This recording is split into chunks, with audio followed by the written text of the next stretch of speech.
Hippodrome Theatre in London's West End is the scene of a typical Hollywood opening night. It is the premiere of Meet the Navy. Composed of Royal Canadian Navy personnel, the show proves such a hit that tickets are as scarce as nylon stockings. Many celebrities are on hand to launch the show on its voyage. The First Lord of the Admiralty and Miss Deborah Kerr, well-known actress, are interviewed by Gerry Wilmot. Jack Hilton, English impresario, makes an appearance.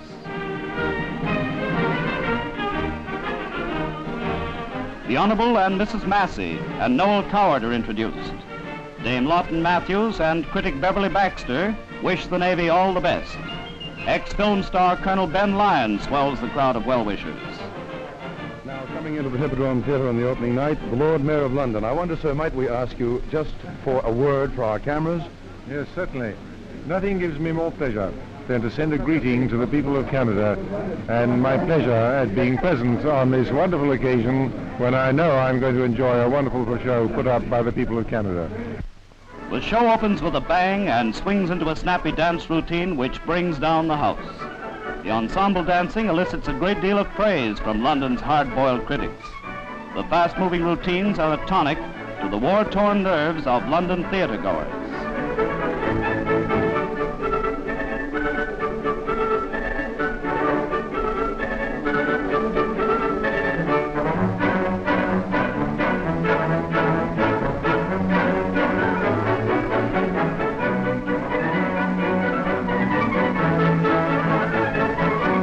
Following the successful opening, Commander Robertson, CEO of the show, receives the plaudits of the audience. A backstage party gives the visiting celebrities a chance to meet the newcomers to big-time show business. A star performance by typical Canadian guys and gals, Meet the Navy makes many friends for the Dominion's senior service.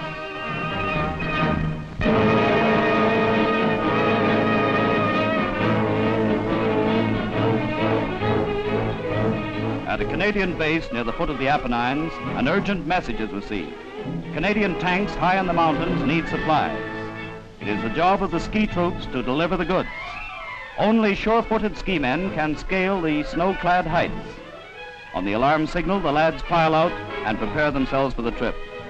Careful briefing and experienced Italian guides ensure the success of the journey.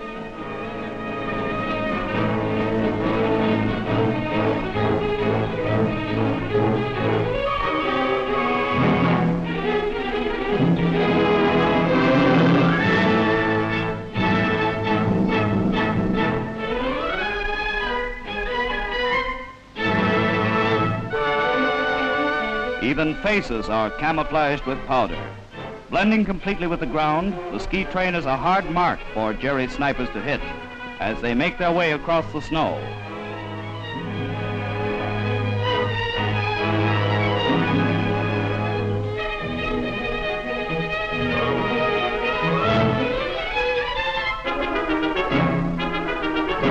The going is plenty tough and demands first-class condition. The trip is no pleasure jaunt. Gerry mortars are always there to emphasize the point. A patrol pins the enemy down with fire while the main body detours along another path.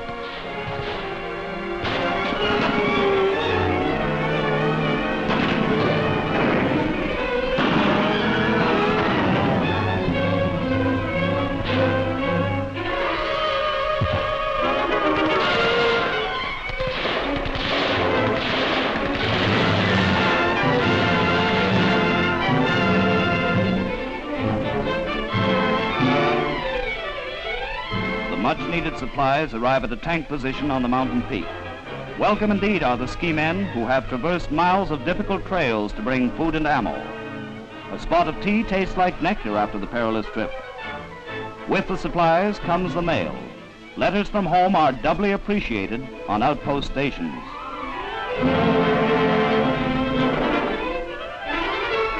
Combining a job of rugged trailblazing and plain tough fighting, the ski train fills an important role in the carving up of Kesselring.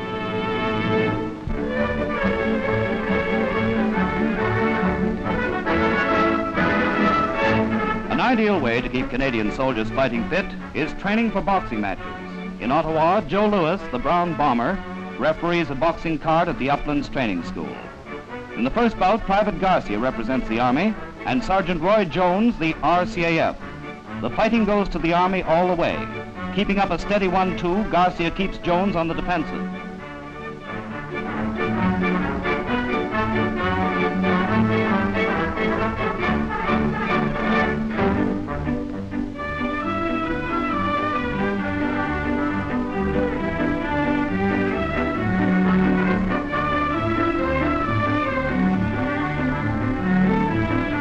There's no doubt in anybody's mind as to who's the winner.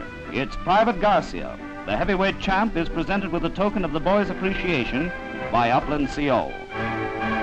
3,000 miles away at Satogenboss, the divisional boxing finals get underway. The light heavyweight match is between Sergeant Niccolo of Montreal and Private Andre. Niccolo has lots of stuff on the leather and shows his superiority from the opening bell.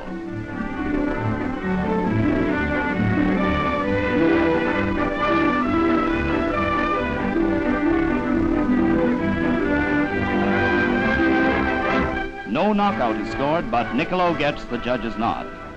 The middleweight bout between Sergeant Nyberg and Trooper Wagner gets off to a flying start. The bicycles are dragged out early in the fight and get plenty of use. They call them category swings. If one connects, you are on the boat back to Canada.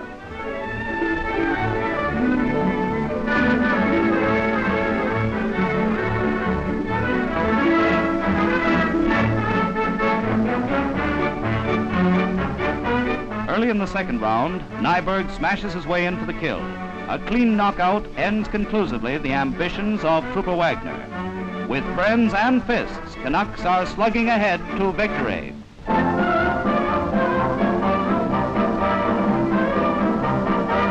Field Marshal Montgomery, accompanied by General Fureur, arrive on what was German soil to present awards to Canadian soldiers. Against the pictorial background of the Reichswald forest, the colorful ceremony takes place.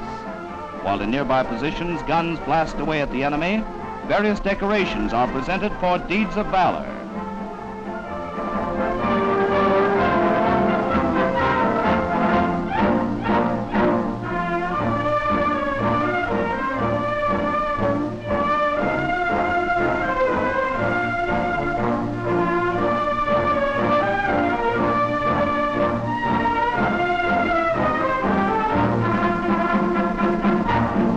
The ceremony marks the first investiture on German territory.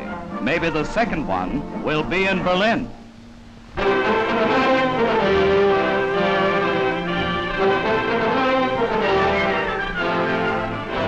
A pile of ruins is all that remains of the once important German base of Cleves. Aerial bombing and artillery fire have taken their toll. The cathedral, or Stiftskirche, is demolished. It was built in the 18th century from funds contributed by 80 families. Damaged in 1820 during an uprising, it is finished off in 1945 when used as an enemy sniper's nest. Its 3-foot thick walls built of brick and concrete provided Gerry with plenty of protection. Now, its wreckage is carted away by Canadian engineers to use as the foundation for hastily constructed roads. The old-fashioned corduroy road comes into its own to beat the low-country mud. Heavy vehicles must be kept moving forward. The engineers turn woodsmen to make it possible.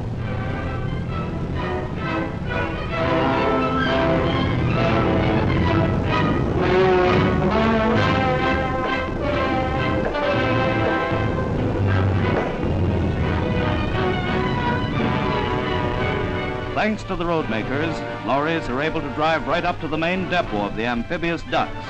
Here, supplies are transferred for their trip by water to Canadian forward posts.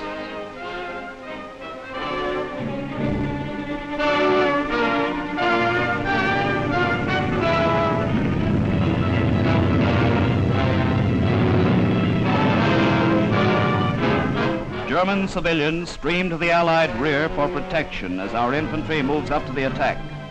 Squadrons of Spitfires provide an air umbrella for the force of tanks converging on the Rhine, the last major obstacle before Berlin and victory.